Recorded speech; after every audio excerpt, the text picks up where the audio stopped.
Assalamualaikum warahmatullahi wabarakatuh. Halo semuanya teman-teman, selamat siang, selamat datang kembali di channel kesayangan kita, channel Ilo Entry, dan masih bersama saya Ilo. Dimanapun teman-teman berada, semoga teman-teman selalu dalam keadaan sehat walafiat tanpa kekurangan satu apapun. Amin amin ya rabbal alamin. Dan pada kesempatan yang baik ini saya akan membawakan satu kisah dari Netrakala. Oh, kisah-kisah dari Netrakala mencekam banget horornya teman-teman ya. Dan pada kesempatan yang baik ini saya akan membawakan kisah Tumbal Tali Perawan. Waduh, dari judulnya udah ngeri banget ya. Terima kasih untuk Netrakala atas izinnya kami membawakan kisah ini, dan buat teman-teman yang suka baca wajib pakai banget nih ngunjungin karya karsanya Netrakala. Jangan lupa di-follow juga Twitter Netrakala supaya teman-teman bisa tahu nih ada cerita apa lagi sih yang terbaru dari Netrakala ya. Oke, dan sebelum kita masuk ke dalam kisahnya, buat teman-teman yang mungkin belum subscribe channel Ilo Entry, bisa diklik dulu tombol subscribe. Jangan lupa lonceng notifikasinya dinyalakan agar teman-teman selalu mendapatkan notifikasi dari konten-konten yang akan kami upload selanjutnya. Dan untuk channel Lilo Entry, kami upload setiap hari teman-teman ya, setiap siang jam 12 siang waktu Indonesia bagian Barat. Oke, nggak pakai berlama-lama lagi, pasti udah nggak sabaran nih untuk masuk ke dalam kisahnya. Kita langsung saja masuk ke dalam kisahnya. Dari halaman belakang rumah Bang Ilo, kita menuju ke Jawa Tengah.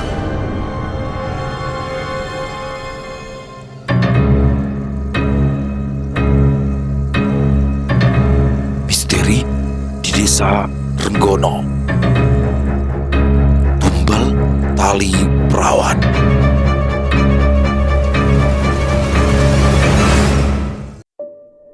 Langkah cepat pria parubaya itu membuat siapa saja yang melihatnya akan begitu penasaran. Ada apakah gerangan? Sampai sang kepala desa terlihat buru-buru di waktu yang bahkan sinar mentari pun belum memunculkan cahayanya. Prianto, seorang laki-laki parubaya yang baru saja menjabat sebagai kepala desa selama 3 bulan, sudah dihadapkan dengan masalah yang cukup pelik. Tok tok tok. Assalamualaikum, Pak Kades. Pak Kades, terdengar suara seorang laki-laki yang mengetuk pintu rumahnya dengan buru-buru. Ada sedikit rasa jengkel, karena selain matahari juga belum menunjukkan wajahnya, suara itu membuyarkan lamunan bahagia ketika ia terpilih menjadi orang nomor 1 di wilayahnya. Segera dia beranjak menuju pintu depan untuk melihat siapakah gerangan yang sudah mengganggunya sepagi ini. Waalaikumsalam, ucap Prianto sambil membuka pintu rumah. Ada apa? Pagi-pagi kok ribut seperti ini, tegur Prianto kepada warganya itu. Pak, buruan pak, buruan, itu ucap laki-laki itu tidak jelas. Ada apa? Sekali lagi Prianto bertanya, orang yang di depannya itu terlihat begitu panik. Itu pak, ada yang gantung diri, ucapnya sambil menunjuk-nunjuk ke arah belakangnya. Prianto terdiam. Siapa yang gantung diri? Jangan bercanda, ujarnya masih tidak percaya dengan kata-kata warganya tersebut. Itu pak, ayo pak. Mendengar hal itu, lantas Prianto buru-buru masuk ke dalam rumah, memberitahu istrinya apa yang sedang terjadi dan segera pergi ke tempat kejadian. Sesampainya Prianto di lokasi kejadian, benar saja sudah banyak orang yang bergerombol di depan salah satu rumah. Pak Kades datang, ucap salah seorang warga yang melihat kedatangannya. Buru-buru warga menyingkir untuk memberikan jalan kepada kepala desanya itu. Astagfirullah, panggil polisi sekarang, bekik Prianto saat melihat kondisi jasad warganya. Tubuh wanita itu tergantung, namun tidak selayaknya orang yang melakukan aksi bunuh diri. Kondisinya benar-benar memprihatinkan, tampak darah masih mengalir dari pangkal kedua kakinya. Dengan kondisinya yang seperti itu, membuat darah menetes hingga menjadikan sebuah genangan kecil di bawahnya. Saat mata Prianto mulai mengikuti arah tetesan darah itu, betapa terkejutnya dia. Segumpal daging berbentuk manusia sebesar kepalan tangan jatuh persis di antara kedua kaki jasad wanita itu. Sudah siap semuanya? Barang-barang sudah dicek? Tanya Sinta kepada anak laki-lakinya. Bu, Adit ini udah 24 tahun loh. Keluh laki-laki yang tengah sibuk memasukkan beberapa baju dan keperluannya di sebuah tas ransel besar. Ya memang kenapa? Kalau kamu sudah 24 tahun, kamu itu tetap anak ibu loh, Dit. Ucap Sinta sedikit bawel. Adit tidak menjawab Sinta dan meneruskan kegiatannya. Ya, ibunya ini memang terlalu bawel. Ada saja yang dikeluhkannya, tapi jauh dari itu semua, dia merupakan sosok wanita penyayang yang selalu menjadi tameng untuk anak-anaknya. Kamu yakin, Dit, mau pindah ke Jawa? Tanya Sinta.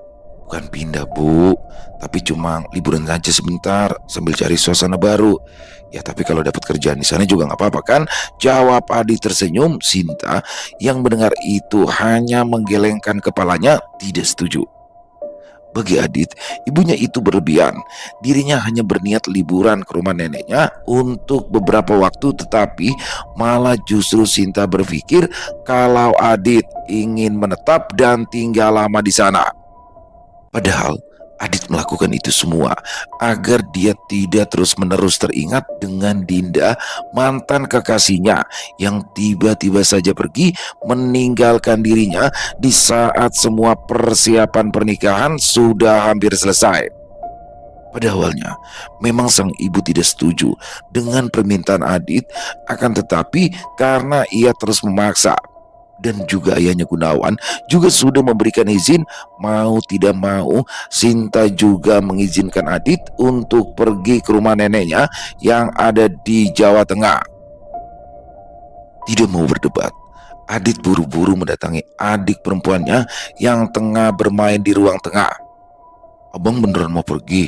Ucap Nisa sambil memeluk bonekanya. Iya, abang cuma sebentar kok, jawab Adit sambil mencubit pipi Nisa dengan gemas.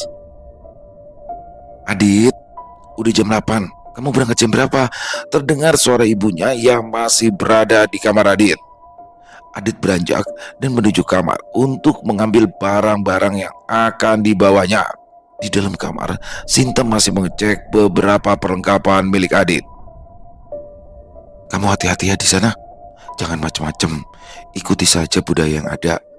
Ibu juga berasal dari Jawa. Di sana itu masih banyak kegiatan budaya yang dilakukan secara sakral. Apalagi tempat yang akan kamu datangi itu masih termasuk kental sama adat dan budayanya, ucap Sinta sambil memeluk anak laki-lakinya itu. Iya Bu, Adit pergi dulu ya. Sampaikan ke ayah ya.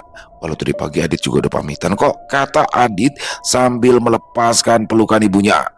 Setelah berpamitan, segera Adit berjalan keluar rumah untuk menuju terminal yang ada di kotanya. Panas terik matahari mulai menyengat. Bising suara kendaraan serta suara para penjual makanan dan minuman menambah keriuhan suasana terminal pagi itu. Adit sedari tadi sudah duduk di salah satu bangku ruang tunggu. Tak henti-henti dia menyeka keringat yang terus saja keluar di dahinya. Sesekali dia mengecek jam untuk memastikan kalau dia tidak terlambat untuk masuk ke dalam bus jurusannya. Hampir saja Adit kehabisan tiket bus yang sesuai dengan rute perjalanannya. Untungnya masih ada agen yang memiliki satu tiket. Itu pun dia tidak bisa memilih kursi. Dengan terpaksa ia pun membeli tiket tersebut. Memang beberapa kali ada orang yang menawari Adit tiket sesuai dengan jurusannya, tapi Adit memilih untuk berkeliling terlebih dahulu daripada harus mengeluarkan biaya 2 kali lipat dari harga normal. Mas, busnya mau berangkat. Ayo silakan masuk ke dalam, ucap pegawai agen travel yang duduk tidak jauh dari Adit.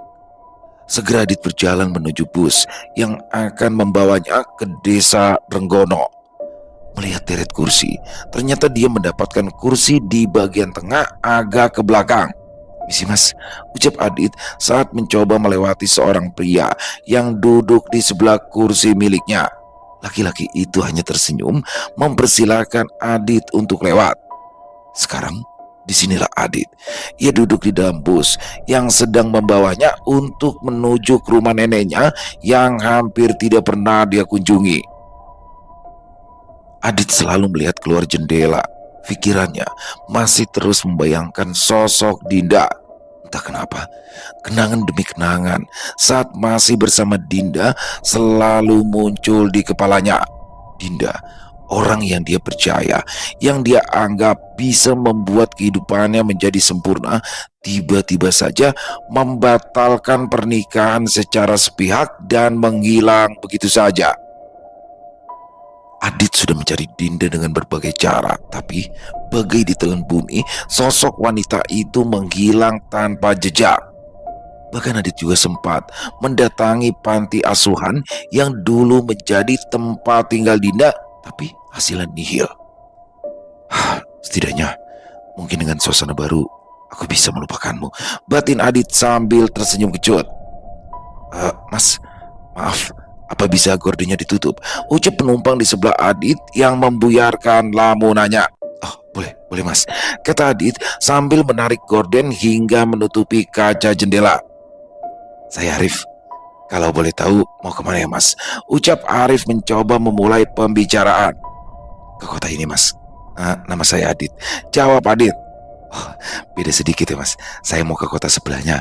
Ya mungkin hanya 30 menit kalau naik motor, ucap Arif. Mereka pun akhirnya mengobrol untuk mengurangi kepenatan. Sudah beberapa jam, bus berjalan menyusuri pantai utara menuju Jawa Tengah. Gemuruh guntur dan rintik air hujan membasuhi jendela bus yang Adit tumpangi.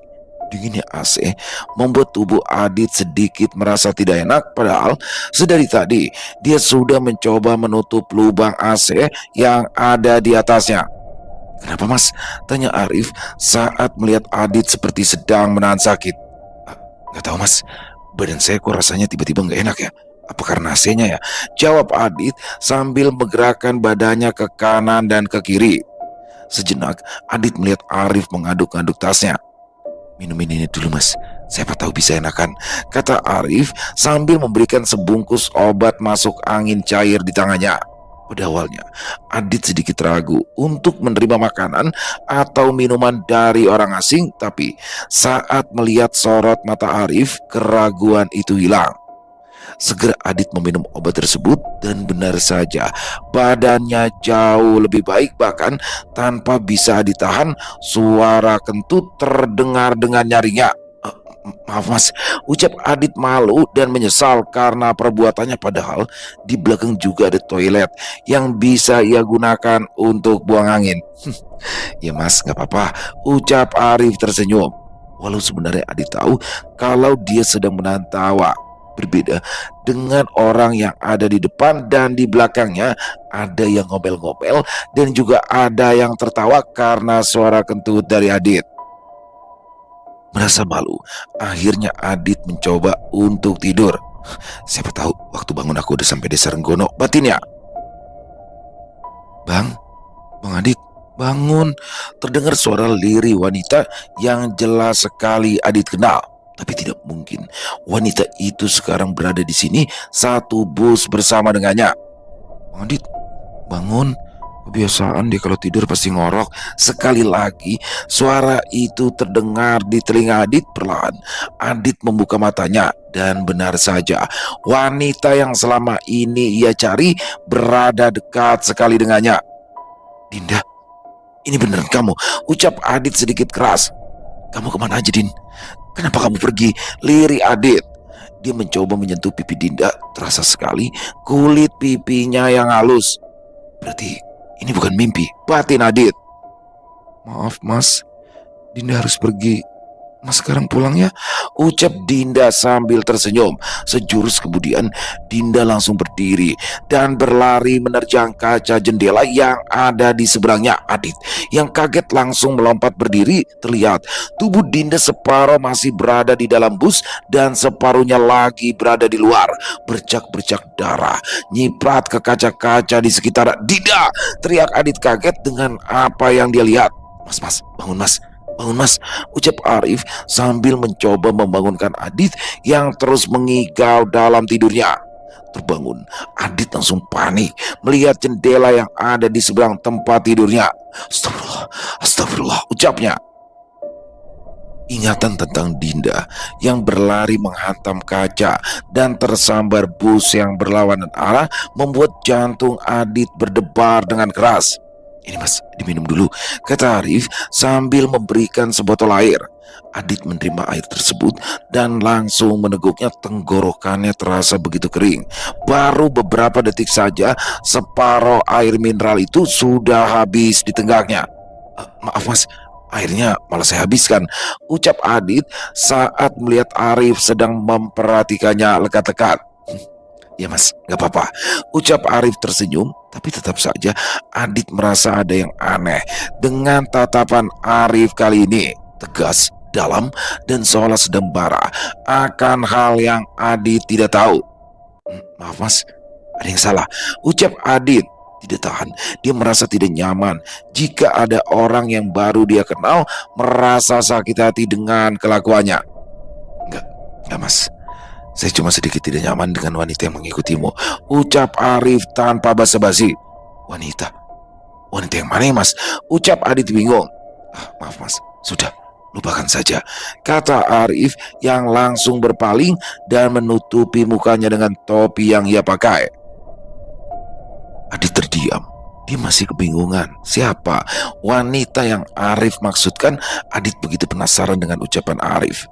Memang akhir-akhir ini dia seringkali memimpikan sosok Dinda.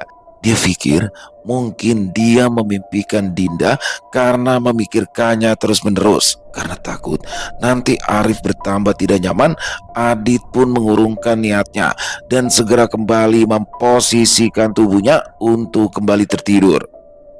Beberapa saat kemudian, terasa bus berbelok. Mereka berhenti di salah satu rest area untuk beristirahat dan makan sore. Arif langsung berdiri dan berjalan meninggalkan bus. Sejenak, Adit melihat dari kaca bus kalau Arif berjalan menuju musola, tidak mau memikirkan lebih lanjut. Toh mereka juga tidak saling kenal. Adit segera beranjak menuju rumah makan yang sudah disediakan. "Boleh saya duduk di sini mas?" Mendongak, ternyata itu adalah Arif. "Boleh, silakan," ucap Adit singkat karena dirinya masih mengunyah makanan. Jadi kalau boleh tahu, siapa wanita yang mengikuti saya mas?" tanya Adit saat mereka sudah sama-sama selesai makan. Kalau itu lupakan saja mas. Kalau saya cerita juga belum tentu mas Adit percaya," kata Arif tersenyum. Adit masih terus menatap laki-laki yang ada di depannya, namun karena tak kunjung mendapatkan jawaban, dia akhirnya menyerah dan kembali mereka membicarakan hal-hal yang sepele. Perjalanan dilanjutkan. Akhirnya sebentar lagi mereka pun sampai di tempat tujuan. Untungnya hujan sudah berhenti sedari tadi. Tampak naik bus yang mulai membangunkan para penumpang yang turun di terminal tersebut. "Turun di terminal ini juga mas?" tanya Adit heran karena tadi Arif berkata kalau tujuannya adalah kota sebelah. "Oh iya mas, nanti mau mampir dulu ke tempat saudara, sekalian mau nyekar ke makam orang tua," ucapnya tersenyum. Mereka berdua akhirnya turun bersama di terminal kota itu. Adit melihat handphone miliknya.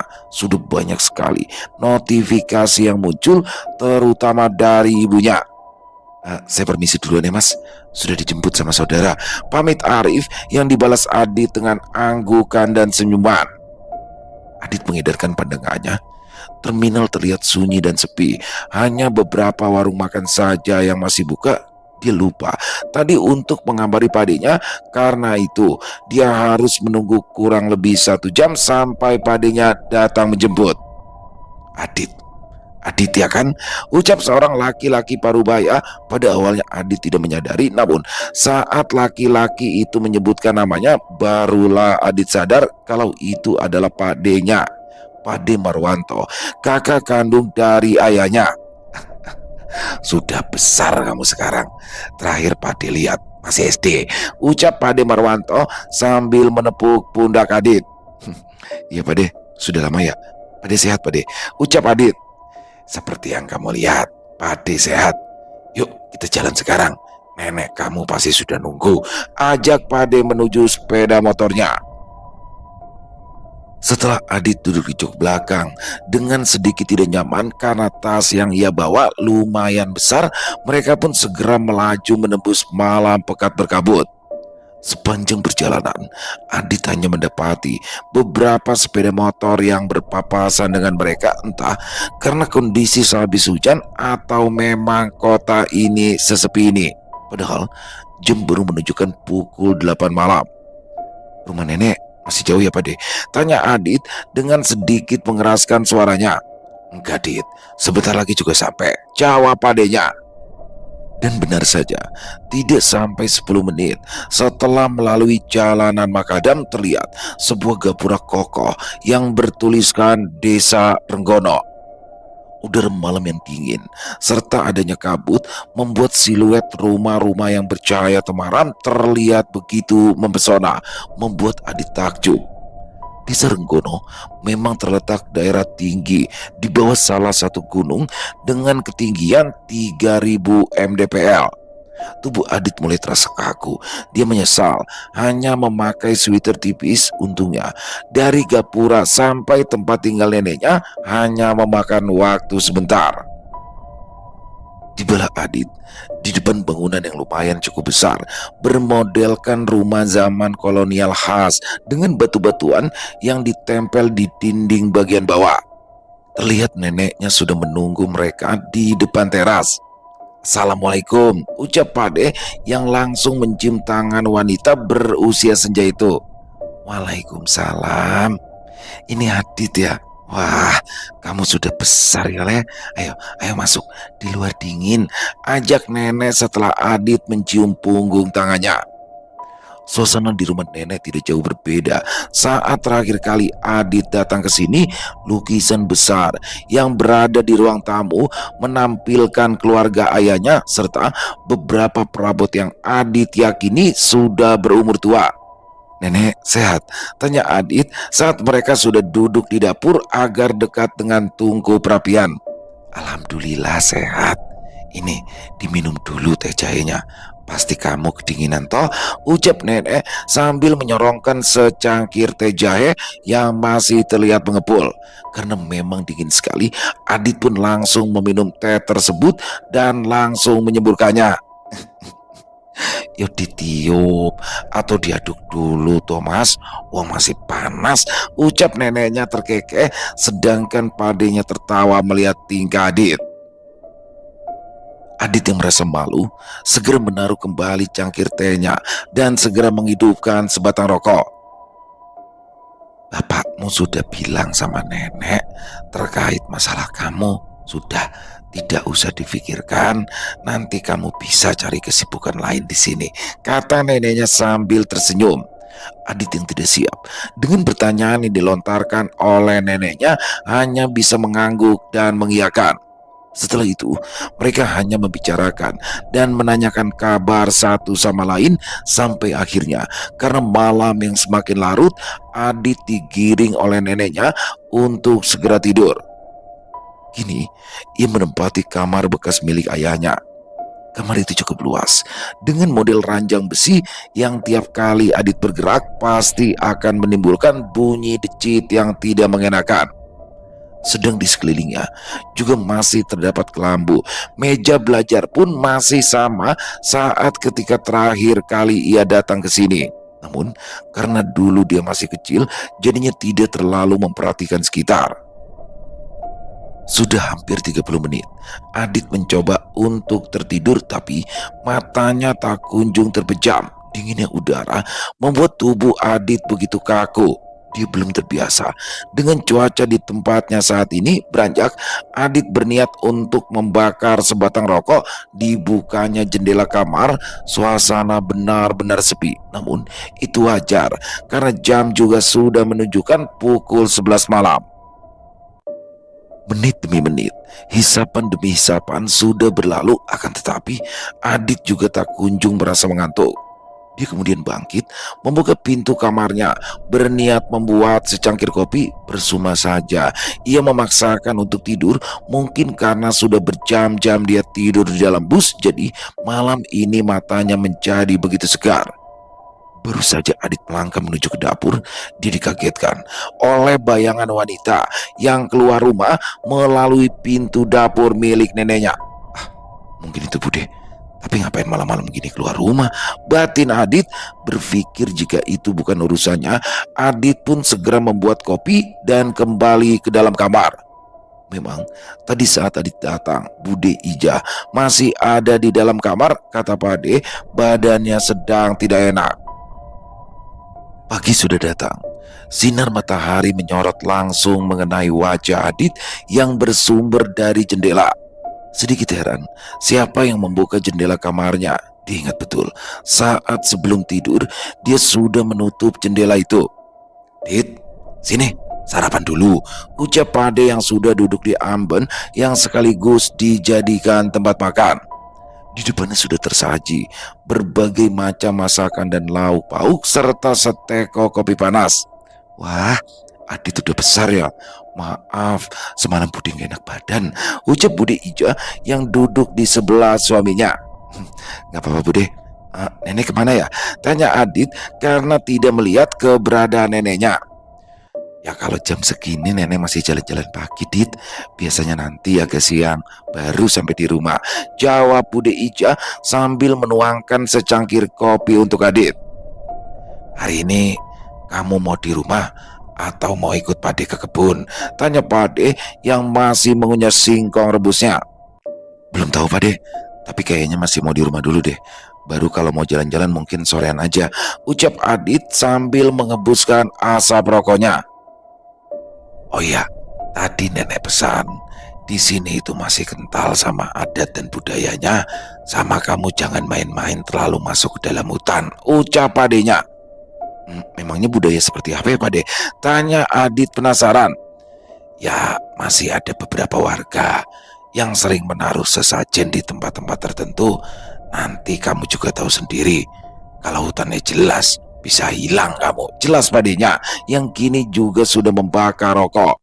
Begitu Adit lalui dengan bersantai di dalam kamar. Sesekali memang ia keluar rumah hanya untuk sekedar berkeliling. Adit, ngapain kamu di situ?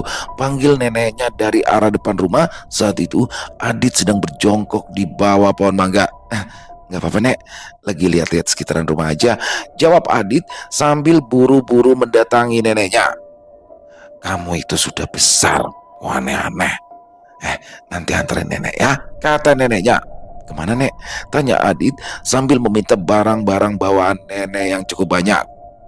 Ke rumah Mbok Sarmin, mau ngasihin sembako itu, ujar neneknya sambil menunjukkan beberapa bungkusan plastik yang tadi ia bawa. Waktu berlalu dengan cepat. Sore sudah menjelang. Baru saja kumandang azan asar terdengar. Dit, anterin nenek sekarang ya. Kalau nunggu pademu ya bakalan nanti habis maghrib. Iya Nek, sebentar, Adit ganti celana dulu. Setelah Adit berganti pakaian, mereka pun langsung berjalan menuju ke rumah Mbok Sarmin. Adit sendiri tidak tahu siapa Mbok Sarmin itu hingga neneknya bercerita kalau Mbok Sarmin itu dulu adalah temannya. Dia hanya tinggal berdua dengan anak perempuan yang sudah seumuran dengan Adit, suaminya sudah lama meninggal. Tadi Pademu sudah kasih tahu soal adat yang ada di desa ini, tanya neneknya saat berjalan menuju ke rumah Mbok Sarmin. Udah Nek, memangnya di sini masih sering pakai sesajen ya? Tanya Adit penasaran. Ya, dimanapun juga ada yang seperti itu. Cuma nenek tidak mau kalau ada apa-apa sama kamu. Mendingan kamu hindari orang-orang seperti itu. Cukup beribadah yang sesuai, jelas neneknya. Mengerti? Adit tersenyum kemudian mengangguk. Nah, itu rumahnya. Tunjuk neneknya mengikuti arah yang ditunjuk nenek. Adit melihat sebuah rumah semi kayu yang tampaknya sudah hampir mau rubuh. Sepertinya rumah itu sudah lama sekali berdiri. Atap gentingnya terlihat kusam, dinding bata hanya separuh ke bawah. Kayu-kayunya pun sudah lapuk, serta lantainya masih berupa tanah. Assalamualaikum. Sarmin, salam nenek. Tidak berselang lama, pintu rumah itu dibuka oleh seorang wanita muda berambut panjang sampai ke pinggang berwarna sedikit kecoklatan. Wanita itu menggunakan pakaian yang terlihat sudah kusam. Adit pikir-pikir, sebenarnya wanita itu manis, namun karena keterbatasannya saja, jadi mungkin tidak sempat untuk merawat diri. Waalaikumsalam. Nek Arjo, ayo silakan masuk, ucap lembut gadis yang bernama Ningrum. Adit mengetahui ini karena tadi neneknya sudah bercerita dan memberitahu nama-nama penghuni rumah tersebut. Ibumu kemana, Dok? Ini, bawa masuk dulu, ucap neneknya yang langsung mengambil bungkusan kresek yang berada di tangan Adit dan menyerahkan kepada Ningrum. Makasih ya, Nek. Sebentar saya panggilkan Simbo. Us, kenapa bengong begitu? Sampet kamu nanti, ucap nenek sambil sedikit menampar lengan kanan Adit. Belum sempat Adit menjawab, keluarlah seorang wanita yang sudah berumur. Oh, kamu Tohar, ayo masuk sini. Loh, ini siapa? Kok tidak pernah lihat? Ucap wanita yang Adit ketahui itu adalah Mbok Sarmin. Cucuku Sar, baru datang kemarin, kata neneknya. Akhirnya mereka berempat berbincang, saling melemparkan pertanyaan hingga Adit yang sudah merasa bosan dengan cerita masa lalu neneknya dan Mbok Sarmin berpamitan keluar untuk merokok. Saat di dalam tadi, sebenarnya Adit menyadari kalau Ningrum seringkali mencuri-curi pandang ke arahnya. Tapi Adit sendiri tidak terlalu peduli. Dia datang ke sini bukan untuk mencari wanita. Sejenak Adit memperhatikan ke arah menuju hutan. Dilihatnya ada beberapa orang yang sedang berjalan membawa tampah menuju rimbunan pohon. Mas, ditunggu di dalam, makan dulu, terdengar suara Ningrum yang membuat Adit tersentak kaget. Itu kalau di sana itu ada apa ya, Rum? Tanya Adit mengikuti arah yang ditunjuk oleh Adit. Ningrum tidak menjawab, dia hanya tersenyum dan menggeleng. Nenek itu sering kasihan sama si Sarmin. Wes tuwek, hidupnya juga tak kunjung berubah. Dulu Ningrum itu juga pernah mau pergi ke kota. Untungnya dia tahu kalau orang yang ngajaknya itu ternyata ingin menjualnya. Ya jadi dia tidak diperbolehkan lagi sama ibunya untuk bekerja jauh dari desa ini. Ya mentok-mentok jadi buruh cuci dan juga bantu-bantu di ladang karena memang dia tidak sekolah. Jelas neneknya yang menangkap rasa penasaran Adit sedari tadi. Yuk pulang, udah mau maghrib, ajak nenek mempercepat langkah kakinya. Jalanan desa begitu sepi, padahal azan maghrib juga belum berkumandang. Beberapa kali Adit menengok di depan rumah warga. Dia melihat ada tampah dengan beberapa bunga dan juga kopi hitam di atasnya. Sudah, tidak usah diperhatikan, itu urusan mereka, ucap nenek sambil memegangi tangan Adit agar segera berjalan lebih cepat. Aneh, betin Adit. Tidak terasa, mereka pun sudah sampai. Dilihatnya Pade dan Bude juga sedang duduk di teras rumah. Dari mana, Bu? Kok tumpen sore-sore? Tanya Padenya. Tadi dari rumah Mbok Sarmin, nganterin sembako nih sama Adit, ucap nenek yang langsung masuk ke dalam rumah. Sedangkan Adit justru malah ikutan duduk bersama Pade dan Budenya. Warga di sini memang biasa taruh sesajen di depan rumah ya, Pade? Tanya Adit. Memangnya kamu lihat di mana, Dit? Tadi pas di rumah Mbok Sarmin ada orang-orang yang masuk ke dalam hutan sambil membawa tampah. Dan pas pulang beberapa kali Adit lihat di depan rumah warga juga ada tampah yang sepertinya berisi sesajen. Jelas Adit. Terlihat raut muka Padenya tiba-tiba saja sedikit berubah. Sudah, biasa itu di sini. Biarkan saja, jawabnya mencoba acuh dengan pertanyaan Adit. Merasa tidak mendapatkan jawaban, Adit pun berpamitan untuk masuk ke dalam rumah. Malam sudah menjelang, sudah berbatang-batang rokok Adit hisap, pikirannya kembali mengingat Dinda. Ya, walau dia sudah jauh dari kota itu, tetap saja bayangan tentang sosok Dinda masih terus saja terngiang di kepalanya. Terdengar pintu yang terbuka. Siapa malam-malam keluar rumah? Batin Adit penasaran, sontak dia langsung menutup jendelanya dan berjalan menuju ke arah dapur. Benar saja, pintu tidak terkunci. Sejenak Adit bimbang, namun karena rasa penasaran yang tinggi, dibukalah pintu tersebut jauh. Beberapa meter ke depan, Adit melihat sosok yang tidak asing sedang berjalan menuju ke arah desa. Tidak berani melihat lebih jauh, Adit pun kembali menutup pintu dapur. "Dit, ngapain kamu?" ucap suara wanita persis di belakang Adit. Adit langsung melompat karena terkaget. Bude Ija sudah berdiri di belakangnya menggunakan baju yang sama dengan apa yang Adit lihat barusan.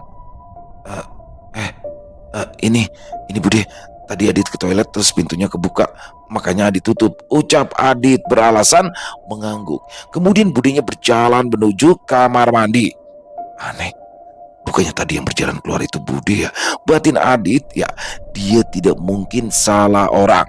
Perawakan, baju, dan tingginya pun hampir sama. Tidak mau memikirkan terlalu jauh, Adit pun kembali ke kamar dan langsung merebahkan badannya.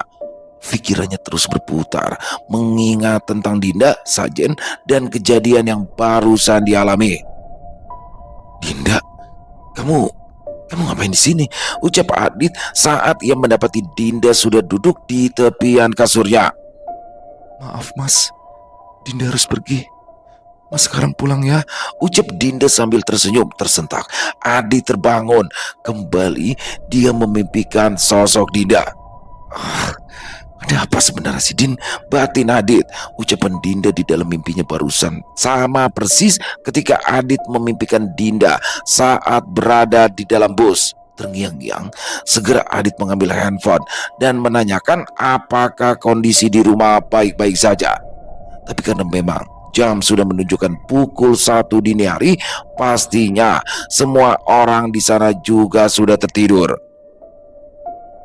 Pagi harinya, Adit dikagetkan dengan suara ketukan pintu yang cukup keras. Padenya membangunkan Adit dan memberitahukan kabar kalau Ningrum, anak dari Mbok Sarmin, meninggal dunia. Adit yang mendapati kabar itu langsung buru-buru berdiri dan keluar ruangan. Adit benar-benar terkejut kalau mendengar berita kematian Ningrum, padahal baru sore kemarin mereka bertemu dan berbincang satu sama lain. Baginya tidak ada yang aneh dengan sosok Ningrum, hanya memang sesekali dia terlihat melamun. Neneknya sudah pergi lebih dulu ke rumah Mbok Sarmin. Adit sebenarnya diminta untuk tetap tinggal di rumah, akan tetapi Adit penasaran dengan penyebab kematian Ningrum sekaligus akan mengucapkan bela sungkawa kepada Mbok Sarmin. Tapi kalau sudah di sana, jangan jauh-jauh dari Pade ya, ucap Padenya tegas. Adit tahu karena memang dirinya orang baru di sini.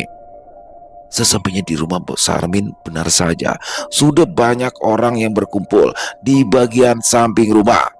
Pade yang merupakan salah satu orang yang disegani di desa tersebut langsung menyeruak di antara kerumunan. Terdengar dengan jelas tangisan pilu dari Mbok Sarmin. Dilihatnya juga neneknya tengah berjongkok sambil memeluk menenangkan wanita tua itu. Baru saja Adit mau melangkah, tubuhnya menabrak Pade yang tiba-tiba saja berhenti. Astagfirullah, astagfirullah, astagfirullah, ucap Padenya.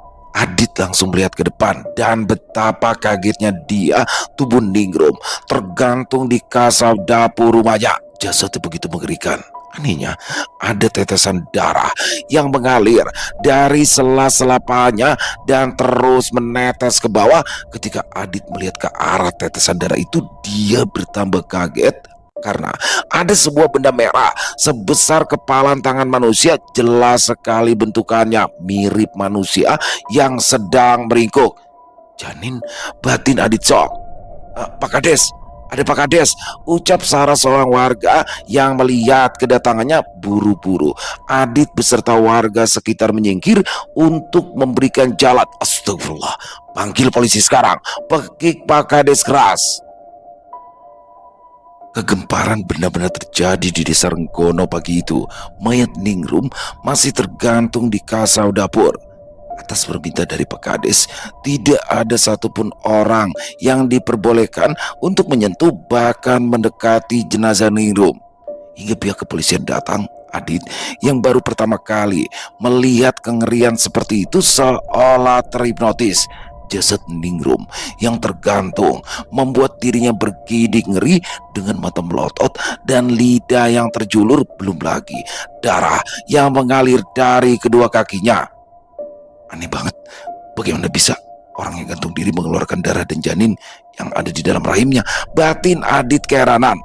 Dit, sebaiknya kamu pulang dulu, ucap adenya yang membuyarkan lamunan Adit. Loh, kenapa ya Pade? Tanya Adit. Tidak apa-apa, sudah, lebih baik kamu pulang dulu, temenin Bude. Nanti kalau kamu mau ikut acara pemakaman, bisa kesini lagi, ujarnya lalu pergi menuju ke arah Pak Kades. Aneh, betin Adit. Kini beberapa warga juga memperhatikan Adit. Cari siapa mas?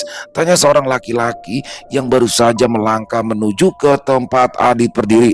Ah, enggak pak, saya cucunya Nenek Harjo, keponakannya Pak Marwanto, jelas Adit. Oh, anaknya Gunawan. Ya wes, sekarang kamu pulang dulu saja ke rumah nenekmu. Tidak baik bagi orang luar desa melihat aib seperti ini, ucap orang itu sambil tersenyum. Baik pak, maaf saya permisi dulu, ucap Adit kemudian melangkah pergi meninggalkan rumah Besarmin. Beberapa kali Adit berpapasan dengan warga yang hendak pergi ke rumah Bos Armin. Sesekali ia melemparkan senyum kepada mereka. Adit terus melangkah hingga saat berada di persimpangan dirinya sedikit memelankan langkahnya. Ada seorang wanita yang berdiri tak jauh dari tempat Adit. Tatapannya terlihat kosong, penampilannya sungguh tidak terawat, menggunakan baju seperti daster panjang, rambutnya kotor seolah sudah lama tidak ia bersihkan. Adit, terdengar sebuah suara yang Adit kenal. Bude Ija tengah berdiri beberapa meter di depannya. Terlihat dia membawa beberapa kantong plastik kresek berisikan sayuran dan bahan pangan lainnya. Ngapain kamu bengong di situ? Tanya budenya keheranan. Itu Bude, itu baru saja Adit memalingkan mukanya ke arah wanita itu tadi berdiri. Sosok tersebut sudah hilang. Sudah, sekarang pulang dulu, ajak budenya sambil menyeret Adit untuk mengikutinya. Benar ya Dit, Ningrum meninggal? Tanya budenya. Ya Bude, gantung diri. Tapi aneh Bude, sambil ucap Adit menceritakan kembali bagaimana kondisi Ningrum. Serius kamu Dit, ucap Bude Ija yang tiba-tiba saja berhenti saat mendengar penuturan dari Adit. Ya kenapa Bude? Tanya Adit bingung. Tidak apa-apa Dit, Bude cuma kaget. Yuk buruan pulang, kata budenya melanjutkan berjalan mendahului Adit. Sesampainya di rumah, Adit langsung menuju kamar dan langsung merebahkan badannya di atas kasur. Mata Adit terpejam, pikirannya sudah keluar dari tubuhnya. Bayangan akan Dinda, sosok Ningrum, dan sosok wanita yang ditemuinya tadi berputar terus di kepalanya. Adit tidak tahu berapa lama dirinya terlelap. Dia terbangun karena mendengar suara-suara yang tepat berada di depan kamarnya. Suara percakapan yang Adit tahu itu bukan hanya berasal dari nenek, Pade, dan budenya. Penasaran, segera Adit bangkit, berniat untuk melihat keluar. Membuka pintu, Adit mendapati di depannya ada beberapa orang. Salah satunya adalah laki-laki yang tadi berada di tempat Bos Armin. Sudah bangun toh Dit? Tanya neneknya yang melihat Adit berdiri di depan pintu kamarnya. Iya nek, tiduran, semalam kurang tidur, jawab Adit sambil tersenyum kepada orang-orang yang ada di depannya. Sini Dit, duduk, pinta padenya. Nah, kenalin Dit, ini Pak Kades, namanya Pak Prianto, ucap Pade. Loh, ini anaknya Gunawan ya? Wah, sudah besar ya, ujar Pak Prianto sambil menyalami tangan Adit. Terlihat jelas bagi Adit, orang yang ada di depannya ini memiliki perawakan yang tegas. Dari gaya bicaranya juga menunjukkan kalau ia sebetulnya bukan orang yang suka berbasa-basi. Iya Pak, saya Adit, cucunya Nenek Harjo, kata Adit tersenyum. Pak Kadis mengangguk-angguk, kemudian tersenyum dan memalingkan mukanya ke arah Nenek Adit. Jadi nanti Mbok Sarmin, sementara bisa tinggal di sini dulu ya Bu. Saya khawatir kalau dibiarkan sendirian di rumahnya, malah justru bisa berbuat nekat. Ya ndak masalah Pak Kades, biar dia di sini dulu. Mungkin nanti pengajiannya tetap dilakukan di rumahnya. Nah setelah selesai, baru nanti dia bisa istirahat di rumah ini. Ucap Nenek terlihat sendu. Adit memperhatikan, mata Nenek juga masih merah karena merasa tidak nyaman. Dengan perbincangan mereka, Adit berpura-pura pergi ke kamar mandi. Sudah hampir 15 menit lebih Adit berada di kamar mandi, namun ada sesuatu yang sepertinya menahannya untuk terus berdiam diri di dalam. Dia sebetulnya tidak ingin ikut campur atau mengetahui apa yang sebenarnya terjadi dengan keluarga Mbok Sarmin. Akan tetapi entah kenapa ada rasa penasaran yang timbul untuk mengetahui penyebab dari kematian Ningrum. Tersadar kalau itu semua bukanlah urusannya, Adit pun mencoba menghilangkan niatannya untuk mengetahui lebih lanjut mengenai peristiwa yang ia lihat pagi ini. Ya, dia pergi ke desa ini untuk sekedar liburan. Jangan sampai malah justru menambah masalah. Selesai. Wow, luar biasa kan, misterinya dapat, mencekamnya dapat. Di sini bagaimana kisah seorang Adit ya. Ini Adit ini kalau prediksi saya walaupun tidak disebutkan kotanya, ini dari Jakarta, yang mana dia ingin datang ke salah satu kota yang ada di Jawa Tengah, yang mana nih di gunung ini kayaknya Magelang sih kalau feeling saya sih ya, tapi nggak tahu deh. Terus coba saya telepon itu deh Netra Kala deh. Kalau feeling saya sih Magelang ini. Dan bagaimana niat hati dia ingin menenangkan pikiran ya setelah ditinggal oleh kekasihnya yang bernama Dinda. Di sini bukan cuma sekedar kekasih atau pacar teman-teman ya. Udah hampir nikah, udah direncanain tapi tiba-tiba ditinggal, des, hilang begitu aja tanpa alasan, tanpa kejelasan. Wah, hancur banget dong. Hati laki-laki juga pasti hancur. Nah, di sini dia niatnya untuk menenangkan hati tapi malah justru menemukan satu misteri. Wow, makin seru aja. Pokoknya besok jangan sampai ketinggalan teman-teman ya. Untuk part keduanya yang pastinya lebih seru lagi. Sekali lagi terima kasih kepada Netra Kala atas kisahnya yang luar biasa, dan semoga kisah barusan bisa menghibur teman-teman semua, para pecinta penikmat horor misteri. Lebih khususnya lagi kepada para subscriber dari channel Ilo Entry. Buat yang punya komentar lain, yang punya pendapat lain, bisa menuliskan di dalam kolom komentar ataupun hanya sekedar saling menyapa, silakan. Insya Allah kami akan menjawabnya satu persatu. Buat teman-teman yang suka dengan videonya, bisa diklik tombol like ya, tombol jempolnya, boleh juga dibantu di share ya link videonya ini ke teman-teman yang lain agar juga ikut merasa terhibur. Dan saya juga ingin mengucapkan terima kasih ya kepada seluruh teman-teman yang sudah selalu setia hadir, yang sudah selalu mendukung kami. Karena teman-temanlah kami selalu bersemangat berkarya di setiap harinya. Di akhir kata, saya Ilo mengucapkan permohonan maaf apabila mungkin dalam pembawaan kisahnya barusan ada kata-kata saya yang salah ataupun ada kata-kata saya mungkin yang kurang berkenan. Saya mohon dibukakan pintu maaf yang seluas-luasnya. Sampai berjumpa lagi di konten-konten kami selanjutnya. Masih bersama saya Ilo di channel Ilo Entry. Salam sehat, sukses selalu untuk kita semua. Wassalamualaikum warahmatullahi wabarakatuh.